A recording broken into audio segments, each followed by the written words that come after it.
Good morning, class 7th. This is your third chapter, The Delhi Sultanate of your history book. इस chapter में हम पढ़ेंगे दिल्ली सल्तनत के बारे में कि मतलब दिल्ली पे किन किन लोगों ने रूल किया, कौन कौन लोग दिल्ली में आए और किस किस ने रूल किया, उस बारे में पढ़ेंगे इस चैप्टर में। हम रीड करते हैं chapter. Shahabuddin Muhammad Ghori was the ruler of a small kingdom of Ghor in Afghanistan. Shahabuddin Mohammad Ghori जो थे वो गौर एक छोटे से किंगडम के राजा थे। किसके किसके राजा थे, कौन किसके शासक थे, कौन से उसके? गौर। एक किंगडम था, एक छोटा सा राज्य था जिसका नाम था गौर, और कहाँ पर था वो? अफगानिस्तान में।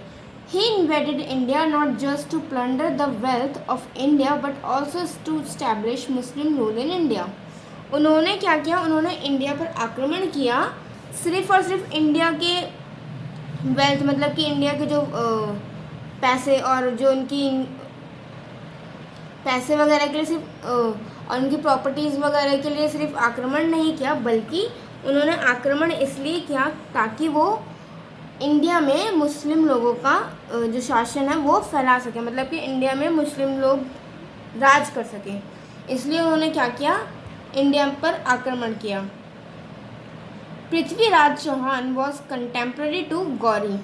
पृथ्वीराज चौहान जो थे वो गौरी के जब गौरी ने क्या बोलते हैं, जब आक्रमण किया तब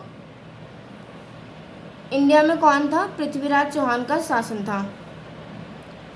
इन 1198 पृथ्वीराज चौहान डिफीटेड मोहम्मद गौरी, और 1191 में क्या हुआ? 1191 में पृथ्वीराज मोहम्मद गौरी से युद्ध में हार गए। In this battle Ghori had to flee from the battle field with bleeding wounds. और इसमें क्या हुआ था?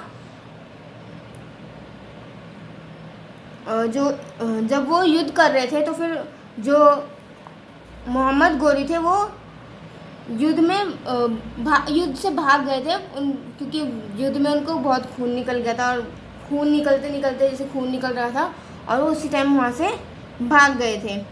इन this battle Ghori had to flee from the battle field with, ये तो हो गया, उनको भागना पड़ा। But the very next year in 1192 he defeated Prithviraj, but 92 यानी कि अगले ही साल 1192 में क्या किया? उन्होंने पृथ्वीराज को हरा दिया।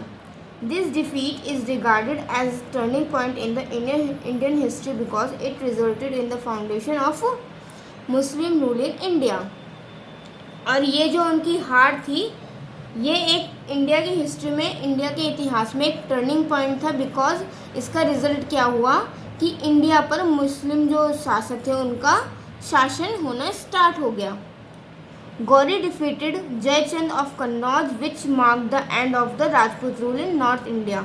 अब जो गौरी था उन्होंने कन्नौज के राजा जयचंद को भी हरा दिया था युद्ध में, जो और नॉर्थ इंडिया से जो था वो राजपूत लोगों का जो शासन था वो ख़त्म कर दिया था। Ghori handed over the responsibility of the further conquest on his general Qutbuddin Aibak who become sultan of Delhi after Ghori's death. उन्होंने क्या किया? गौरी ने क्या किया? जो वो जगह थी जहाँ पे उन्होंने जीती, कन्नौज, वो किसको हैंड ओवर कर दी? वो अपने उनके जनरल को, कुतुबुद्दीन ऐबक को, और जो कुतुबुद्दीन ऐबक थे वो दिल्ली के सुल्तान बने। कब? गौरी की मृत्यु के बाद। आगे हम पढ़ते हैं द स्लेव डायनेस्टी। अब स्लेव डायनेस्टी क्या है उस बारे में पढ़ते हैं। The slave dynasty rule the subcontinent for about 84 years. जो स्लेव डायनेस्टी थी उन्होंने दिल्ली पर कब तक राज किया? 84 years. It was the first Muslim dynasty that rule India. और ये जो है सबसे पहली मुस्लिम डायनेस्टी थी जिन्होंने इंडिया पर रूल किया था। Qutubuddin Aibak, a slave of Mohammad Ghori who became the rule after the death of his master, founded the slave dynasty. जो कुतुबुद्दीन ऐबक थे उन्होंने वो ही स्लेव डायनेस्टी के फाउंडर थे। उन्होंने वो कैसे बने, मतलब जो सुल्तान थे वो कैसे बने, वो अपने जो उनके जो मास्टर थे, कौन थे उनके मास्टर, शहाबुद्दीन मोहम्मद, उनकी डेथ के बाद वो उन्होंने उनको क्या क्या शासक बनाया, मतलब कि दिल्ली सल्तनत उनके हाथ में सौंपी। उसके बाद वो क्या हुए, वहाँ के राजा शासक बन गए कुतुबुद्दीन ऐबक। अब उनके बारे में पढ़ते हैं, कुतुबुद्दीन ऐबक के बारे में। 1206 से लेकर 1210 CE तक the first ruler of the slave dynasty was Qutubuddin Aibak. Slave dynasty के फर्स्ट रूलर थे Qutubuddin Aibak. He ruled from 1206 to 1210. He establish his capital 2 places, और उन्होंने अपनी एक कैपिटल बनाई थी, अपनी खुद राजधानी बनाई थी। कहाँ? सबसे पहले उन्होंने लाहौर में बनाई और फिर उस राजधानी को शिफ्ट कर दिया दिल्ली में। He started the construction of Qutub Minar in memory of Sufi sant. उन्होंने क्या किया, उन्होंने कुतुब मीनार को बनाना शुरू किया, किसकी याद में? सूफी संत की याद में।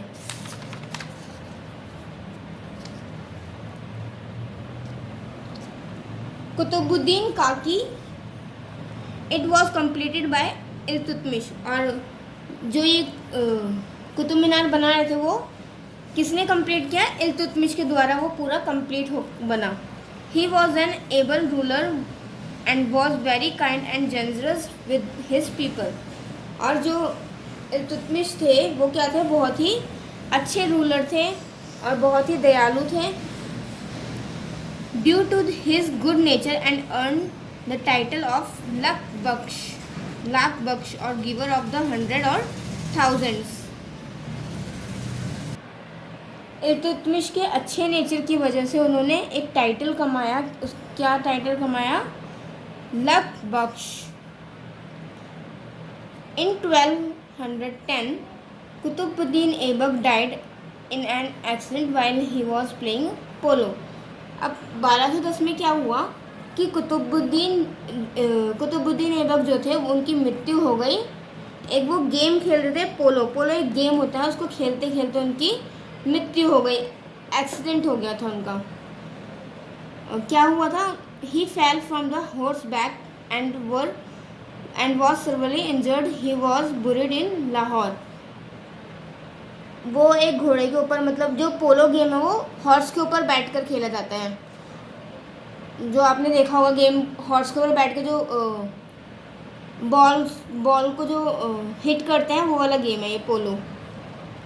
तो यही खेलते खेलते वो हॉर्स की बैक से स्लिप हो गए और वो बहुत ज़्यादा उनको चोट आ गई, जिसकी वजह से वो उनकी मृत्यु हो गई। और उनको दफन कहाँ पे किया गया? लाहौर में उनको दफन किया गया। He was succeed by Iltutmish another slave who rose the level of a sultan, thus extending the slave dynasty. अब उन्होंने क्या किया? स्लेव डायनेस्टी को आगे बढ़ाने के लिए उन्होंने इल्तुतमिश पर सारा जो स्लेव डायनेस्टी का जो भी स्लेव डायनेस्टी को सौंप दिया, एक अलग लेवल पर स्लेव डायनेस्टी को ले जाने के लिए। अब उन्होंने क्या किया उसके बारे में पढ़ते हैं, क्योंकि जो इल्तुतमिश थे वो भी बहुत अच्छे शासक थे। शम्सुद्दीन इल्तुतमिश ये कब तक थे? 1211 से लेकर 1236 CE तक। Qutubuddin Aibak was succeed by his son in law by Iltutmish. जो कुतुबुद्दीन ऐबक थे वो, उनके बेटे का नाम था इल्तुतमिश। कुतुबुद्दीन ऐबक के बेटे का नाम था इल्तुतमिश। और उन्होंने अपनी मृत्यु के बाद जो स्लेव डायनेस्टी थी वो इल्तुतमिश ने संभाली। Who is recognised by historians as the first true ruler of Delhi Sultanat. जो इल्तुतमिश हैं वो हिस्टोरियंस के मुताबिले दिल्ली सल्तनत के बहुत ही अच्छे रूलर रहे। He faced many problems while trying to consolidate the Sultanat. उन्होंने बहुत सारी प्रॉब्लम्स को फेस किया दिल्ली सल्तनत को मजबूत बनाने के लिए. However, he was successful in protecting its northwest frontiers against the Mongol and their leader Changez Khan. और वो सक्सेसफुल भी हुए नॉर्थ वेस्ट की जो सीमाएं थी उन पर उनको बचाने में, उनको प्रोटेक्ट करने में. किससे? मंगोल के लीडर चंगेज़ खान से. क्योंकि जो चंगेज़ खान थे वो उस नॉर्थ वेस्ट का जो एरिया था, जो वहाँ की सीमा थी, उनको अपने कब्ज़े में करना चाहते थे. और जो इल्तुतमिश थे वो सक्सेसफुल हुए उनसे ये अपना बचाने में. He also expanded his territories by defeating the Rajput rulers of Ranthambore, Mandor, Jalore, Bayana and Thangere and given extended parts of Bengal and Bihar. Since his sons were weak and not capable enough to as a rule sultans, he crowned his daughter Rajya Sultan as his successor. उन्होंने बहुत सारे राज्य जीते, बहुत सारी territories को win किया Rajput ruler से लड़कर. और कहाँ कहाँ उन्होंने देखा, कहाँ कहाँ का राज्य उन्होंने जीता? रणथंबोर, मंदौर, जालोर, बयाना और थनगीर. और उन्होंने कुछ पार्ट बंगाल का और बिहार का भी जीता. और जो उनका उसके बाद जब उनका टाइम हो गया तो फिर जो उनके बेटे थे वो इतने कैपेबल नहीं थे कि वो दिल्ली सल्तनत को आगे बढ़ा सके. इस वजह से उन्होंने क्या किया, इल्तुतमिश ने क्या किया, जो उनका राज्य था, वो जो भी राज्य पार्ट था उनका, जो डायनेस्टी थी उनकी, उसको आगे बढ़ाने के लिए उन्होंने अपनी बेटी रजिया सुल्तान को डायनेस्टी को सौंप दिया. अब पढ़ते हैं रजिया सुल्तान के बारे में. रजिया सुल्तान 1236 से 1240 तक रही. Iltutmish was a broad-minded ruler is proved by the fact that though he had sons, he considered none of them worthy of the throne.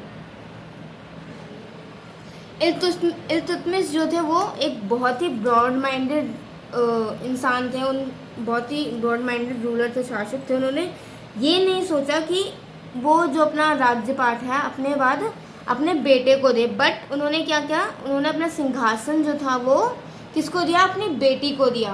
क्योंकि उन्होंने अपनी बेटी में ये क्या एबिलिटी देखी कि वो जो उनका सिंहासन है उसको संभाल सकती हैं.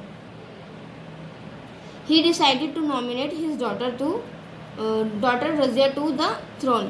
उन्होंने अपनी बेटी को डिसाइड किया, अपनी बेटी को चुना इस सिंहासन के लिए अपने बेटे के बजाय. Thus the nomination of a daughter to the throne in preference to son was a very bold and a novel step. और ये जो कदम उन्होंने उठाया था वो बहुत ही साहसिक था. मतलब कि बहुत ही अच्छा था कि ऐसा कोई करता नहीं है. क्योंकि सब लोग क्या सोचते हैं कि उनका बेटा ही उनका जो सिंहासन है वो संभाल सकता है, उनका राज्यपाठ जो है वो आगे बढ़ा सकते हैं. बट इल्तुतमिश जो थे वो एक ब्रॉड माइंडेड शासक थे और उन्होंने ये कैपेबिलिटी किस में देखी थी? अपनी बेटी रजिया सुल्तान में. तो उन्होंने जो अपना सिंहासन था वो किसको संभाला? रजिया सुल्तान को दिया.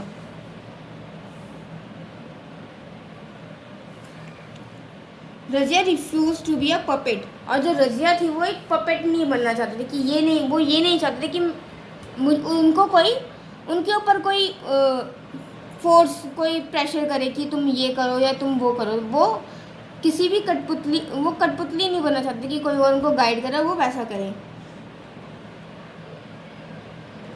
She discarded female dresses and start holding court with the face unveiled. और उन्होंने क्या किया, उन्होंने जो फीमेल्स के जो कपड़े होते थे पहले, जो फीमेल्स ड्रेस पहनती थी वो नहीं पहना उन्होंने. और उन्होंने क्या स्टार्ट किया पहनना? Holding coat. एक कोट पहना और अपने फेस को बिल्कुल कवर किया. She even hunted and led the army in war. However, she faced a lot of opposition from the Turkish nobles who did not approve of her independence way. उन्होंने बहुत सारी लड़ाइयाँ लड़ी और टर्किश नोबल्स के opposition भी उन्होंने problem face की, उन्होंने अपने इंडिपेंडेंट होने के लिए उनसे भी लड़ाई की। One important chronicle of the period Minhaj i Siraj reflected his comfort at having a woman as a ruler in his account. Razia was finally murdered in 1240. Thus ended the short but significant reign of Razia. Razia जो थी वो एक बहुत ही अच्छी women ruler थी। वो दिल्ली सल्तनत की फर्स्ट वुमेन रूलर थी, फर्स्ट ऐसी वुमेन थी जिन्होंने दिल्ली सल्तनत पे राज किया। और फाइनली उनका मर्डर कब हुआ? उनका मर्डर कर दिया गया 1240 में। क्लास में इस वीडियो में आपका चैप्टर यहीं तक पढ़ते हैं, आगे का चैप्टर आगे की वीडियो में कंटिन्यू करेंगे।